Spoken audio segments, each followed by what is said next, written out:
Tattoos have grown incredibly large since the beginning of their time. We have seen them now on social media with accounts including on Instagram, Twitter, and even Facebook. They're even in kid movies starting with Pocahontas and even more recent, Moana. But where did they come from? In early Polynesian cultures like New Zealand, tattoos were called moko. They reflected their refined artistry, ties to their land, and their rank among their peers. Moko was created by carving the skin with a chisel. Moko suffered under attack from missionaries who thought that the tattoos were works of the devil. In the Samoan culture, the tradition of applying tattoos by hand and using a tattooing comb was a skill that was often passed down from father to son. There would be a tattooing ceremony for young chiefs, typically conducted at the onset of puberty. The traditional tattooing was extremely painful, and on arrival of the Western missionaries in the 19th century forced the unique art form into decline. Christian religions believed that tattoos were unholy. In Hawaiian cultures, tattoos were known as kakun.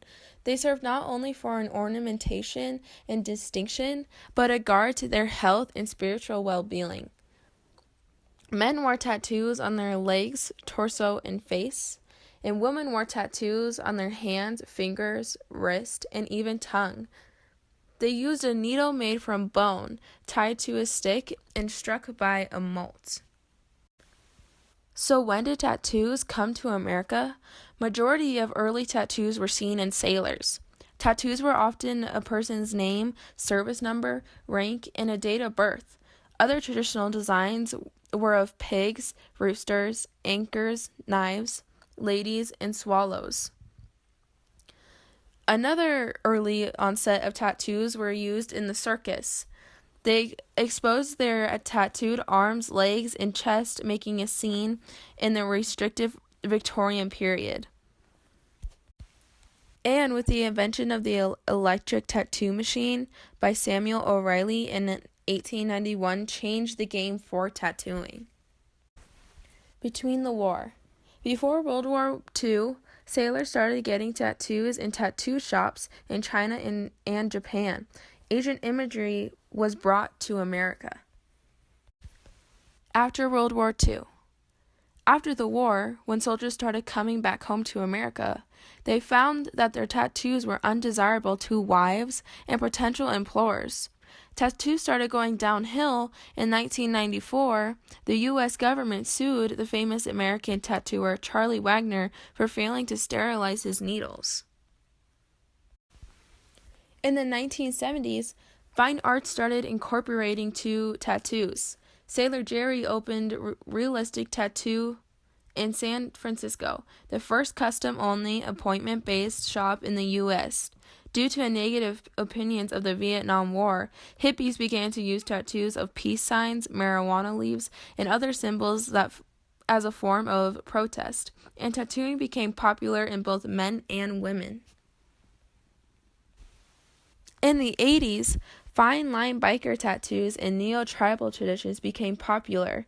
Some of the most famous tattooers in the style, like Jack Rudy and Freddie Nergert, were mentored by Don Ed Hardy himself.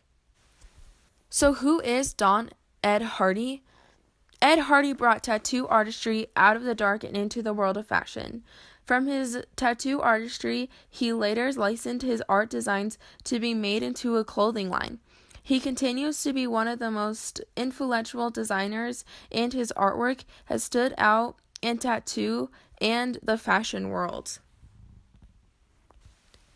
The different styles of tattoos. American traditional, popularized by tattooist Norman Sailor Jerry Collins in the 1930s. Japanese traditional, inspired by the ancient Japanese tabari that was popularized by the Japanese criminal underworld. Realism. Realism typically lacks the bold outlines found in more traditional forms of tattooing, and the main goal is to really have the tattoo look as realistic as possible. Black and gray. The point of black and gray is to only use black and gray ink. Black and gray goes hand in hand with realism. Portraiture also goes along with realism, can be black and gray or color, and are created by making a stencil over a pre-existing photograph or image in order to get exactness. Illustrative. Combined technique from both traditional and realism. Features bold outlines with intense color paired with realistic shading techniques. New School. A highly animated style of tattooing that reads like more of an exaggerated version of the illustrative style. Most people use a personified object and animals in fancy clothing. Biomechanical. Color horror, black and gray horror. Lettering. Neo-traditional, Neo-Japanese. Surrealism. Trash polka. Polynesian. Black work. Dot work. Geometric. Stick and poke. Watercolor. And lastly, sketchwork. People in the Tattoo Society. I in fact have a brother who is in the Tattoo Society. He has 6 tattoos. And when I interviewed him, I asked him what benefits come from having tattoos. He said, they attract other people to look at you. To interview a girl in my same grade who has a tattoo.